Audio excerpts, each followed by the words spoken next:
Hello again. I am back with another compatibility chart, this time between Demi Moore and Bruce Willis. So I'm going to get started. His point of fortune conjuncts her north node, 2 degrees.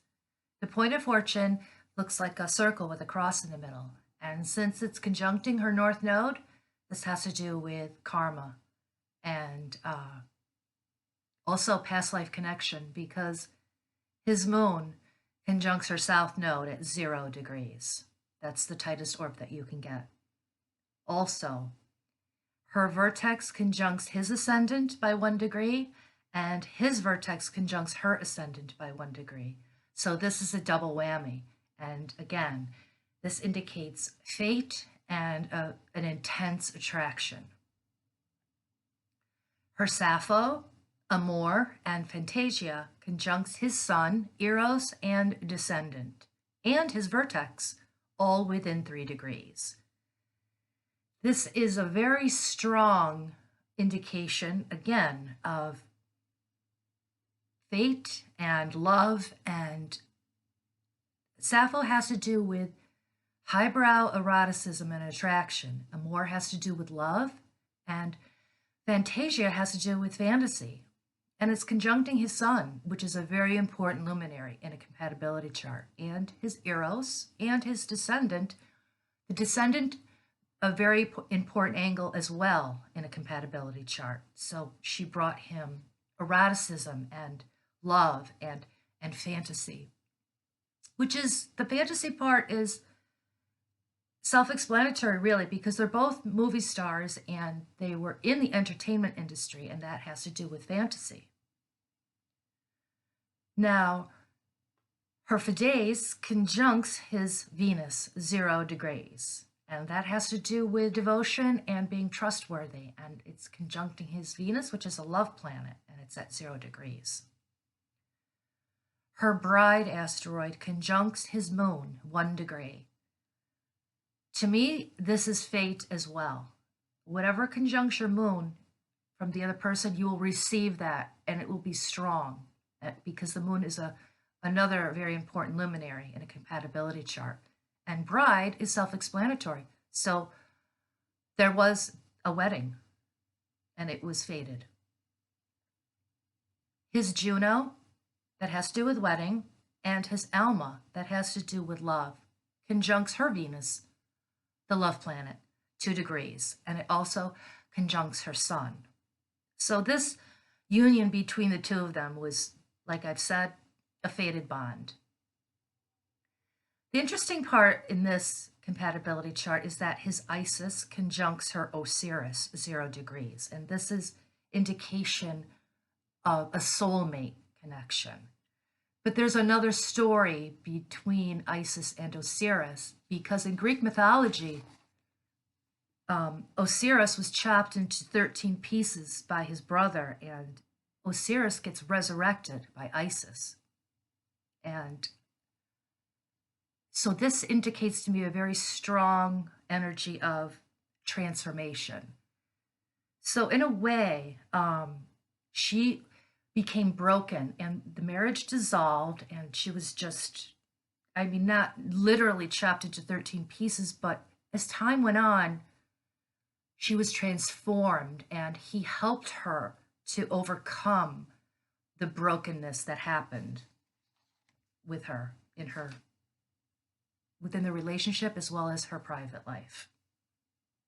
Now, his Neptune conjuncts her Psyche and Boda in the 7th house at 0 degrees, and the 7th house represents committed relationships and marriage.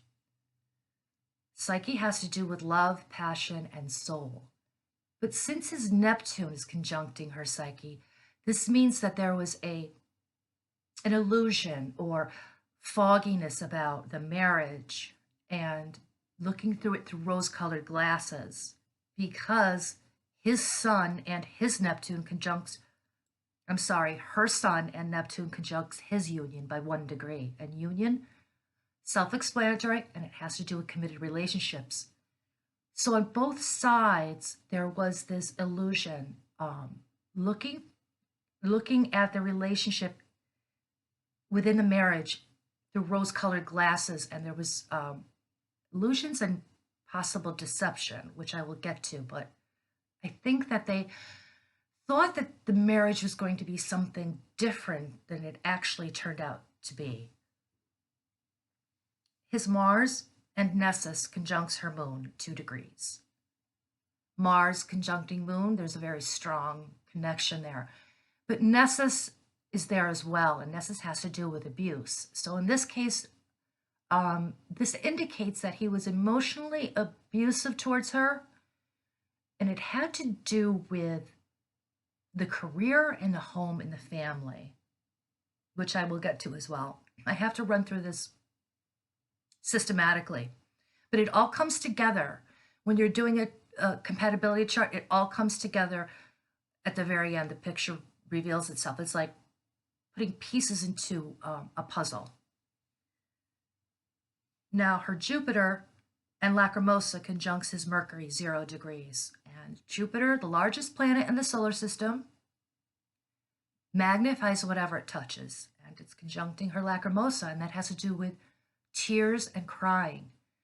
And since it's conjuncting his Mercury at 0 degrees, that's the tightest orb. So there was a lot of arguments and discussions and a lot of tears on her part, because her Ishtar conjuncts his North Node 1 degree, and also her asteroid Isolde.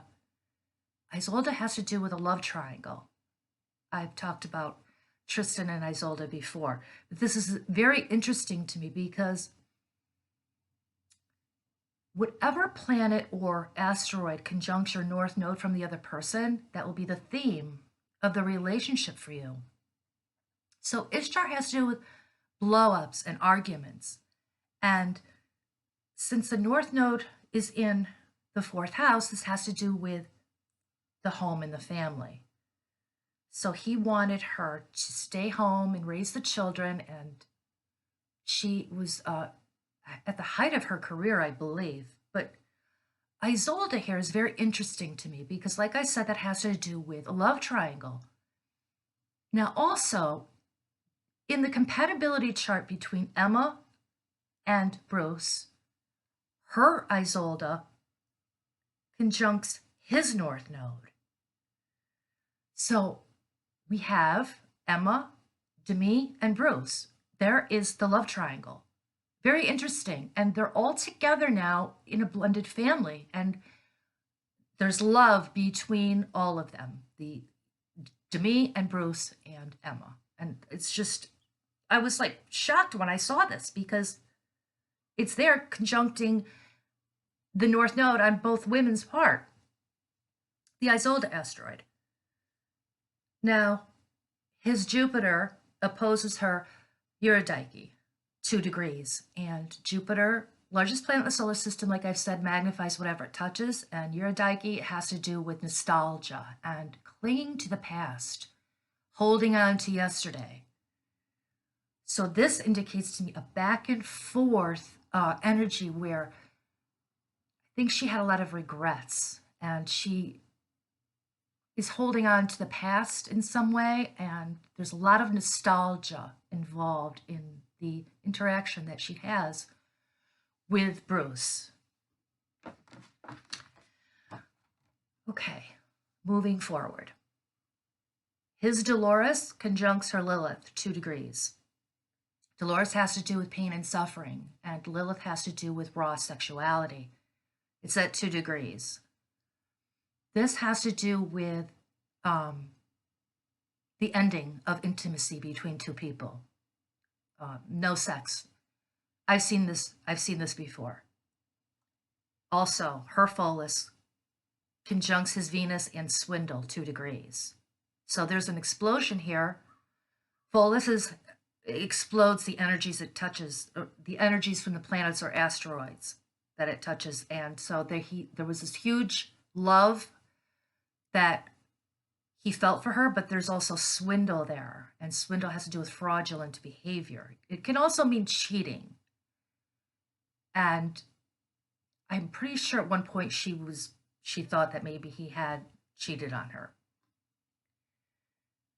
But since the Dolores is conjuncting Lilith, like I said before, the ending of sexual intimacy between two people, this may have come into play because of that. There's a manipulation that I'm going to be getting to shortly that has to do with Lysistrata, and that has to do with sexual manipulation as well. But his Venus is squaring her Neptune by 4 degrees, and this indicates deception and illusions. Whenever you have Venus squaring another person's Neptune in a compatibility chart, there's always going to be some sort of deception going on. And this is at 4 degrees. So that's pretty tight. Her Eleutheria conjuncts his vertex 0 degrees in the 6th house. And the 6th house has to do with work. Eleutheria has to do with freedom. It's a freedom-loving asteroid. So she claims that he wanted his freedom, but I think that she also did concerning her career and her work. But ultimately, she ended up staying at home and raising her children. Her Lysistrata, like I said before, conjuncts his IC 1 degree.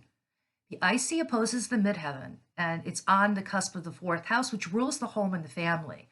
So these energies that pop up there from the other person, the general public won't see what's going on because it happens behind the scenes. And Lysistrata has to do with, again, sexual manipulation. Her Chiron conjuncts his Lysistrata 1 degree. Chiron has to do with pain, and Lysistrata, I think that kind of backfired on her, and he also used sex as a weapon, and there was a lot of pain involved between the two of them. Looking at this chart, I'm getting the picture that towards the end, they didn't even sleep in the same bedroom. Maybe they didn't live in the same house, but they were separate for a while. They didn't have an intimate relationship, and there was a lot of dissension involved between the two of them. I think it had to do with work and the career as well. Okay, so that's all I have. There's one more thing that I missed that I think is important. Her Uranus trines his Zeus 2 degrees, and Zeus is a cheating asteroid. The trine, the energies flow very easily, and Uranus is a planet that has to do with sudden upheavals or out of the blue behavior. So whatever happened in that department, it was something that happened suddenly and not really expected. So that's that could have been the contributing factor to the sexual situation that happened between the two of them. But that's all I have, and I'm just happy that they are all in a blended family and it's working out for them. But that's thanks to Isolde. The charts don't lie. So I'm glad that you are watching this video, and I hope you liked the interpretation. And if you're interested in hearing about more Synastry charts, hit the subscribe button, and I will be back again. Have a nice day.